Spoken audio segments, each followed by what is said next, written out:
Hi, everybody. This is Colleen with Speaking of Spirits, and I'm here with Carrie and Gina.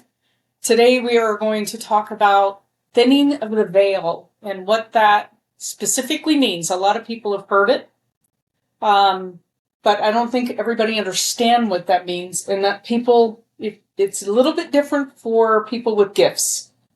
Well, or everybody, because everybody, I guess, has a different perception of it, but what is the veil? What would you call the veil? For people that understand, I guess between here and the other side, people that have crossed over. Okay. People that are, during this time, it's easier for people to connect or to have feelings or dreams. I know a lot more people, I feel like, when the veil is thinning, they dream more about people that have crossed over, people that, loved ones, friends. I don't. Okay. And so, Gina, what does thinning of the veil mean?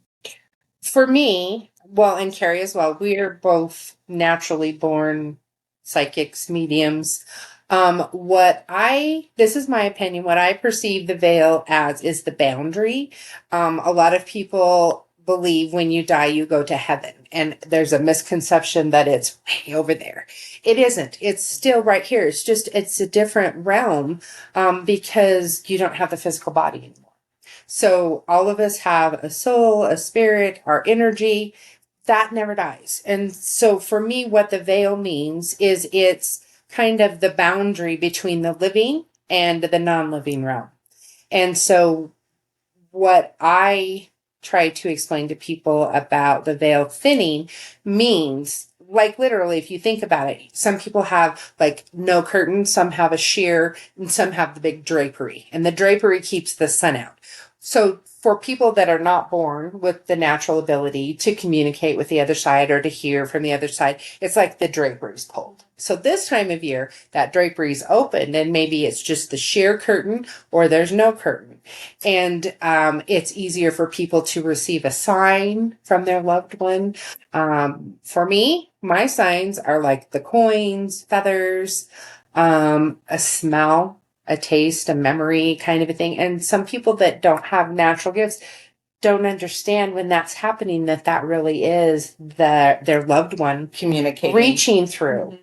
And the thinning of the veil means that an average person is more able to feel that energy. I was in my dad's 1960 Volkswagen the other day. We were putting through town, and Furby, he loved that car.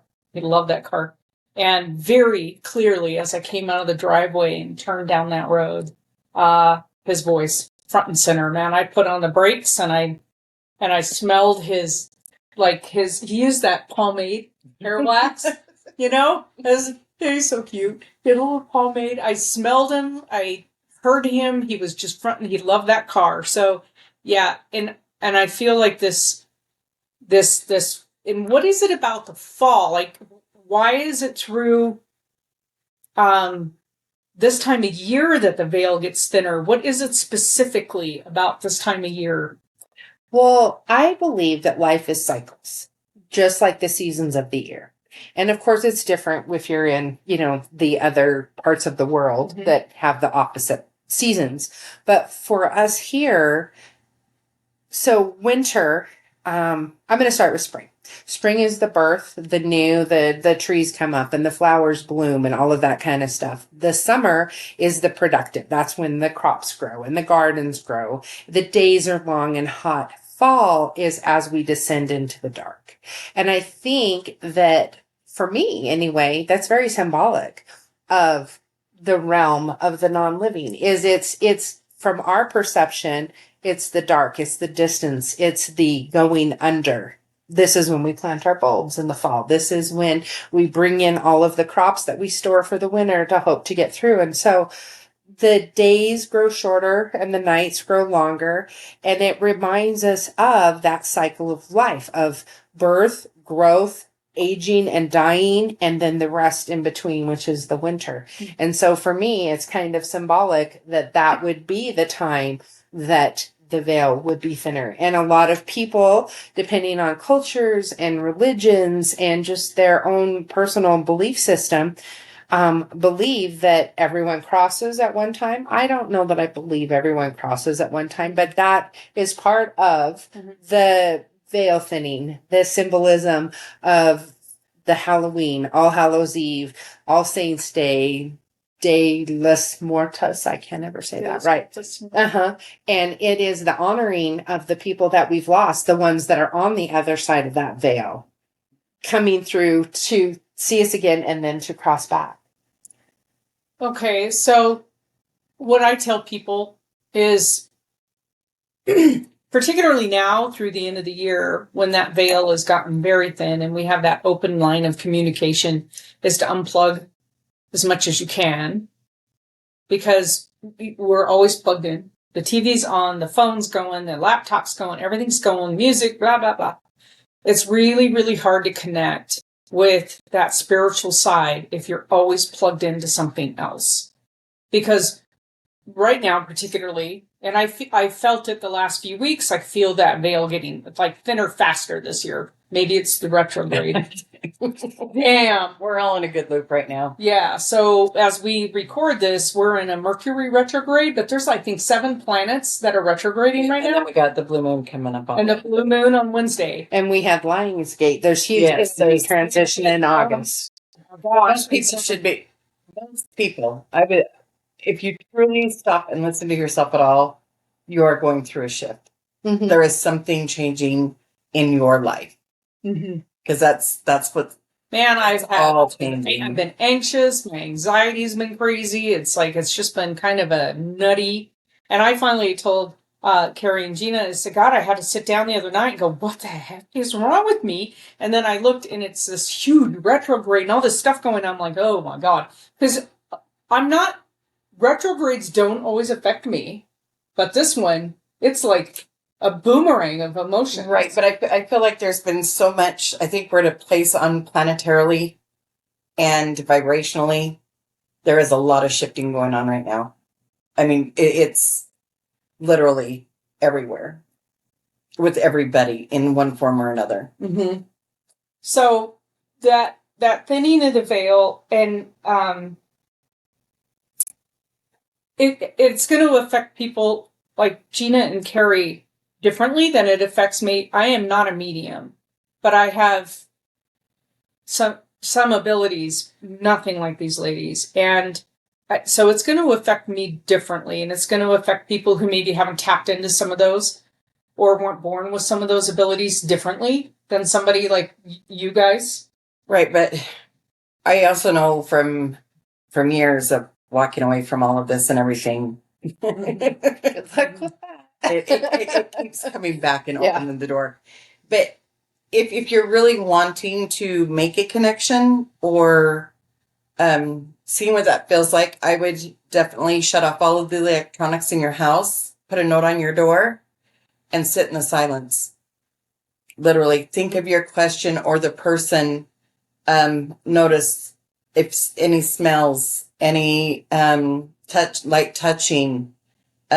A very vivid memory can hit you. So, but sitting in the silence actually is one of the biggest things you can do to connect to the other side. Also, another thing that I used to do was I would be thinking about that person when I went to bed and ask them to come in my dreams.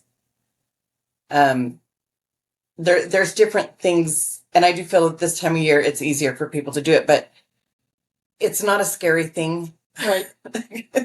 It's not. For some people, though, when they do have an experience, because I've had several people come to me and they're going and don't know what to do with it. Yeah. Or you're probably going to think I'm crazy, but. Right. Or misread what happened to them, and that's the biggest thing is quieting your mind, quieting everything around you, and really focusing on the person from the other side. Or if you have a message from one of your guides or whatever, to receive it openly. Well, I mean, that's how I would tell somebody to try it. If you got something else, throw it out there. Because No, what I was going to do was expand on Colleen, who said unplug. We do paranormal investigations as well. Everybody will tell you it was 3:00 in the morning and something woke me up. Part of that is because you are unplugged normally at 3:00 in the morning. You don't have the TV going. You don't have all of us in our cell phones or music or lights or all of that. And so we are at the point where we are the most open. We're sleeping, we're relaxed. And so we feel that brush and it wakes us up. And I was born with all of my gifts, and I still get a little unsettled from time to time, depending on what I feel in the energy and or some new experience. So don't feel like if it scares you or you don't understand it that it's bad or there's something wrong with you, because I am 55 years old, and from as long as I can remember, I talked to God and angels, and I talked to people, and I didn't even know the difference between living and dead for several years. I was probably 10, 12 years old before I realized what I saw, not everyone else saw. And so it can be a little frightening. But the thing of it is, especially if it's someone you love, a dream is a great way that most of them will come and visit, because it's a safe place. And I tell people, now that you know that when your dad comes into your dream, he's visiting you, hug him, and you can feel that warmth, or you can smell that, like you said, the pomade, the aftershave, maybe they're a smoker. Or like you walk somewhere and you get the smell of homemade cookies, and it's the same ones that grandma made. Yeah. It's not a coincidence. I don't believe in coincidences. That is their little way of saying, I love you, I'm here, hello, whatever. So, and I think also like I said, I am not a medium, but I had kind of an extraordinary experience with the passing of my dad and what happened with that. That veil was so thin as he lay in the living room here that I don't really see the dad. It's really unusual for me to see something. I hear some things and I feel things, but I've sensed the emotions, but this house filled. I was literally sitting in the chair over here, and his bed was under this window in the living room, and it was like they were coming through the door. It was person after person after person, and they were quiet, and they were smiling, and they just waited. And a lot of the guys I knew, because they had died before my dad. Some of them I didn't. They had World War II uniforms on. I'm assuming they died in war. Some of the people I didn't know. Most of them I did. And they just waited. And you could just feel that shift. And there was somebody here with me, and he said, get ready. It's going to be, because they give you a book in hospice. They give you this book, and it's supposed to be, this is kind of what the process is. Yeah. These processes didn't happen because we could feel everybody coming in. My stepmother, who had died a few years before my dad, she walked in the door and stood at the foot of his bed, and they were just as plain as you guys. And she was grinning from ear to ear like, I can't wait to hug you again. And it was then, boom, he took his last breath and done. That was it. He was gone. Yeah. And then it was like the door opened. Even the dogs left the house. Like, they went into the bedrooms. They were so uncomfortable. It was so crowded in here. And it's a small space. And so they were uncomfortable. They left. And as soon as everybody had left, dogs came in, went back on their pillows. Everything was calm. And that veil right there was so thin that when did he pass? I mean, what time of year? It was and interestingly enough, most of our cases, our team, come between the end of December and the end of February. And I think it's because we're inside, usually. Right. We're noticing more. The winter months and the days are shorter. The days are short, so you're spending a great deal of time inside. So if that cabinet door does open, you're more aware of it. Or if, you know what I mean? All these things that probably went on the whole time you were never aware of, but now all of a sudden you're like, wait a minute, I did just shut that door and it's open again. So that's when we start getting all of our calls. But I also think winter, that veil, it's like not just at Halloween. It's that whole time. Well, of I slumber. think around the death cycle, Mhm. it absolutely fits. My mom and dad, it's been 17 years ago, almost 18 for my dad. He was on hospice, and my mom had Parkinson's. They both had not been well for a long time. And so part of her Parkinson's was hallucinating. And so they took my dad and put him in a facility. It wasn't a hospital, but it wasn't a nursing home because they knew his time was short. And my dad, it was freezing. It was December, but it was freezing in that room. And it was like, sometimes I just don't want to deal with the other side. And I try to shut, this, you shut them out. But you could physically feel the cold. With my mom, it was different. She kind of had a nervous breakdown toward the end with her Parkinson's, and she was in a long-term care facility. And my mother had always been extremely vain. As you can see with my gray hair, I'm not. My mom always had her hair colored and her nails done and her makeup on and all that. Well, she told us on a Saturday, I need to get ready. Your dad is taking me on a date. And was like, okay, Mom. So we got her hair colored and we got her nails polished. And the next day, can you hear that music? I think the angels are playing music. So she was starting to transition through that. She passed on that Tuesday. We were supposed to have gotten together right after lunch. And me and my children got the call at like 11:40 that they had taken her in her room to wash her hands. And when they came back to get her for lunch, in just that few minutes, she had passed away. And I'm sure my dad came to take her on her date. Yeah. And they passed. It was strange. They passed 6 months, 6 days, almost to the of each other. And they'd been married for 53 years. And my mom was furious that my dad got to leave first because she had been sick longer. But yeah, you could totally feel that. I didn't feel the cold as much. My mom passed in July, so it's totally different weather here in Idaho from July to December. But she knew it. She saw it. She was not afraid. And my dad actually had been afraid. He told me, I'm afraid. And I said, Dad, it's okay, and they'll be here to help you. You don't have to be afraid. And he did. That was the last time he talked, and that was at night. And the next day at noon is when he passed. And that was my mom. Was just right around just before noon when she passed. But yeah, it's interesting. Like they had 3 extra heaters in his room because it was so cold. Yeah, I didn't feel the energy shift like that. The temperature? No, the temperature, I didn't feel that. I was just so overwhelmed with going, oh my gosh, that's so-and-so and that's so-and-so, because I remember them as a child. Yeah, I remember all these guys from the airport, and oh, that guy was from the movies, and I just was like, wow, because he had such a varied past. There was all this cast of characters that were in the room, and I was like, wow, that's interesting, and people that I didn't know had already passed because we'd lost touch over the years. I thought, wow, it was really fascinating to me to watch it all play out. It took the sadness away because I knew there was so many people so excited. I mean, I'm certainly sad, but yeah, they were so excited. It's like that meme where you're standing on the one dock and the boat's in the water, and it says we're all sad because that boat is leaving, carrying that person across, and then it shows and everybody else on the other side is like, yeah, it's you. Yeah. As I said, yeah, it's funny because there is like people like was afraid. Yeah. But when I had an aunt who was very ill and passed, but 3 days before she passed, my grandma was in the room with her.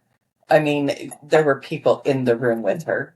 And then my mom knew. My mom said she's almost there. Mm-hmm. Well, and that's very common if you read books on the veil or on the passing of people, and it's very common. Even physicians have talked with patients in hospice right before they die, and people come to them. Mm-hmm. So it's common. I mean, I think it happens to all of us. We just don't have anybody to document it, So I just think, and I think so. I would take that opportunity this fall, this winter, to try to do some of that sitting and meditating and try to connect with the people in your past that you love that are gone, because they're going to try to figure out a way to come to you, whether it's smell or sound or sight. They'll be there. You have to notice them. And that's the problem. I think we're so busy that we don't notice the signs. Well, and also a lot of us don't realize how much energy influence our like Wi-Fi or cable boxes and those kind of things create.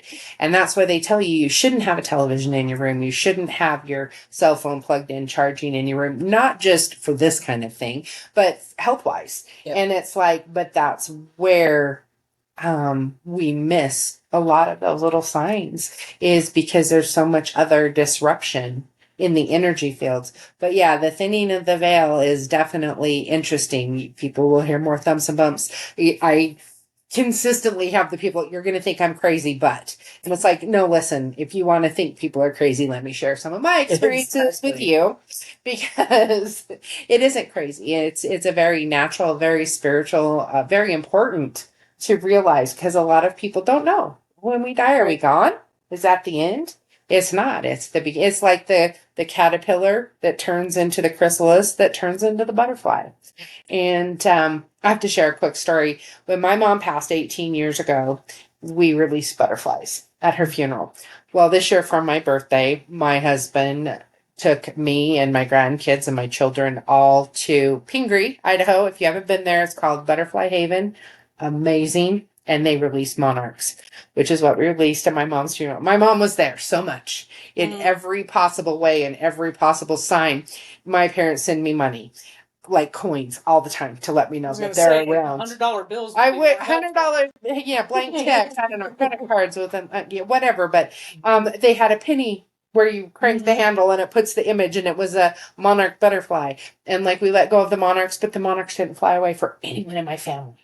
They stayed. I have pictures, and there's one sitting on my shoulder, and there was one that would stay on my finger. And my little granddaughter, the monarchs were right there. She's so much like my mom. It's funny the ways that they'll come through. And if you open yourself up to going, it's not just a coincidence. This isn't just. My mom was really big into dragonflies, and when she died, where I lived, we didn't have a lot of dragonflies because it was a very dry climate, and there just weren't. And we had her like a memorial gathering, and on my lawn, we had food and everything, and everybody there, and there's dragonflies everywhere. Yeah. I'm like, that was weird. That was when you're in the stages of grief, you're like, you're not paying attention to all that stuff. And finally said, one of my coworkers was there. She's like, do you see all the dragonflies? And she's like, wow, you got so many of them. I started noticing. I'm looking around. Yeah. I'm like, they are everywhere. What's going on? We didn't have any standing water. We didn't have water. Yeah. So what's funny about that is the dragonfly, the symbolism is the veil. Yeah. The veil. Yeah. Isn't that interesting? So that's the symbolism for the dragonfly is the veil. Because you look, they're iridescent. Oh, yeah. The wings. Mm-hmm. Yeah. That's so wild because, so it's amazing. You will get signs. You have to notice them. Take the time to notice them. That weird. You keep finding pennies, like feathers, like, bells ring.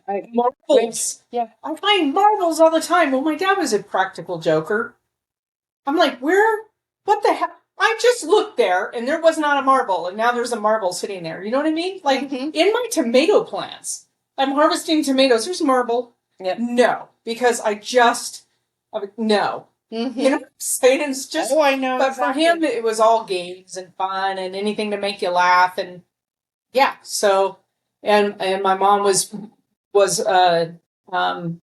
she was Wiccan, and so for her, the symbolism of the dragonfly that must have been pretty prominent for her. She loved dragonflies, so. Yeah, it was pretty interesting. Well, it was really interesting because my father passed in December and my mom passed in July. And my mom had ordered the headstone for my father, and like you get it and you have his birth and death date and then just her birth. She had butterflies put on that headstone. Oh, wow. It was 2 conjoined hearts as her little headstone. And she had butterflies put on it. And then super sad. A few weeks before that, a friend lost her husband and she had children, my children's age. And they did a butterfly release. And I'm like, we have to do a butterfly release. Mhm. But then when we went on my birthday, monarch butterflies, the butterflies land on us, stay on us. The lady who owned the place personally took my 4-year-old granddaughter and showed her this and talked to that and help, it was like, yep, mom was Perfect. totally orchestrating the whole bit. Yeah, it's So, pretty sweet. and it was funny. My daughter was 8 and my son was 12, and both of them was like, yeah, we'll go for mom, and they both were very impacted emotionally. I thought, so That's awesome.